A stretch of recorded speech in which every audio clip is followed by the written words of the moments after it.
உன் வாழ்க்கையை அழிக்கிற அமைதியான எதிரி எது தெரியுமா? Self doubt.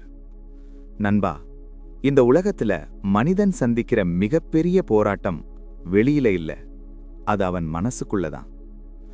ஒரு குழந்தை முதல் ஒரு ராஜா வரை, ஒரு சாதாரண மனிதன் முதல் ஒரு வெற்றியாளன் வரை எல்லாருக்கும் ஒரு குரல் இருக்கும். நீ போதுமானவன்தானா? அந்த குரல் தான் செல்ஃப் டவுட். இப்போ அதை உடைக்கிற மாதிரி சில விஷயங்களை பார்க்க போறோம். முழுவதும் பாருங்கள், உங்களுக்கான விஷயம் ஒரு இடத்தில் இருக்கும். வணக்கம், இது உங்கள் எபிக் தமிழ் யோகி.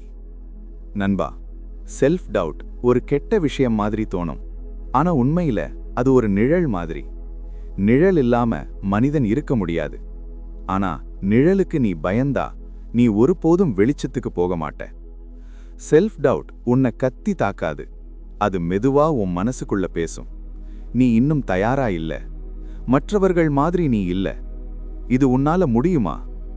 இந்த வார்த்தைகள் யாரோ சொல்றதில்ல, நீயே உனக்கு சொல்றது. ஒரு யோகி ஒரு நதிக்கரையில உட்கார்ந்திருந்தார். ஒரு இளைஞன் வந்து கேட்டான், குருவே, எனக்கு ஒரு பயம் இருக்கு. யோகி சிரிச்சு சொன்னா, பயமில்லாத மனிதன் உலகத்தில இல்ல, பயத்தை தாண்டவன் தான் மனிதன். அந்த இளைஞன் கேட்டான், அந்த பயம் எங்கேருந்து வருது? யோகி சொன்னா, அது வெளியிலிருந்து வரல, அது உன் மனசுக்குள்ள உருவாகிற ஒரு நிழல். நண்பா, செல்ஃப் டவுட் மனிதனை காப்பாற்றவும் முடியும், அழிக்கவும் முடியும். அது உன்னை எச்சரிக்கும், இன்னும் கற்றுக்கோ, இன்னும் கவனம் வை. ஆனா நீ அதையே கேட்டு நிறுத்திட்டா அது உன் வாழ்க்கையை கட்டி போடும் சங்கிலியாகிடும். உன் மனசுக்குள்ள இரண்டு குரல்கள் இருக்கும். ஒரு குரல் சொல்லும், உன்னால் முடியும். இன்னொரு குரல் சொல்லும், உன்னால் முடியுமா? நீ எந்த குரலை கேட்கிறாயோ நீ அதுவாக மாறுவாய். இமேஜின் பண்ணு நண்பா, ஒரு மனிதன் ஒரு மலைக்கு சென்று கொண்டிருக்கிறான்.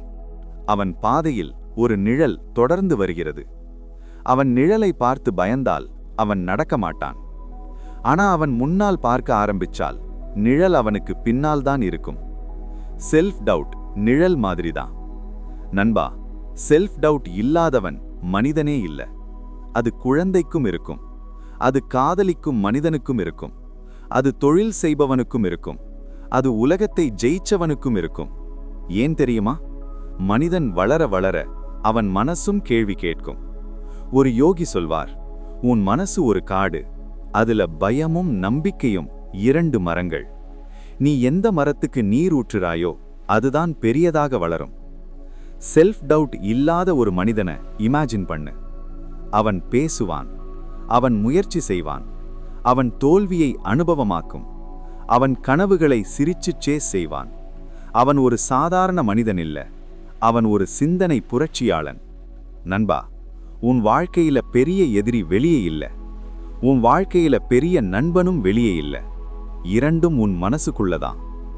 செல்ஃப் டவுட் உன் எதிரியாகலாம், அதே செல்ஃப் டவுட் உன் ஆசிரியராகவும் மாறலாம்.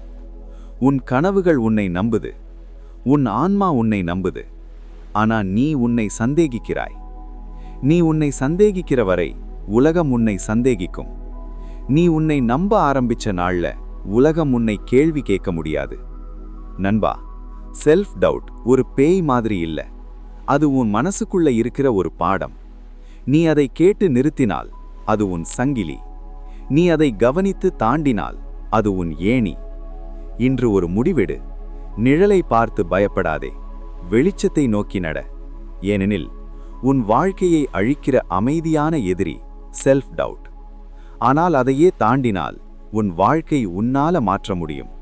நண்பா, இந்த வீடியோ உங்களுக்கு பயனுள்ளதாக இருந்தா லைக் பண்ணுங்க. யாருக்காவது இது தேவைன்னு தோணுச்சா ஷேர் பண்ணுங்க. இன்னும் இப்படியான டீப் கான்டென்ட் வேணும்னா எபிக் தமிழ் யோகி சேனலை சப்ஸ்கிரைப் பண்ண மறக்காதீங்க.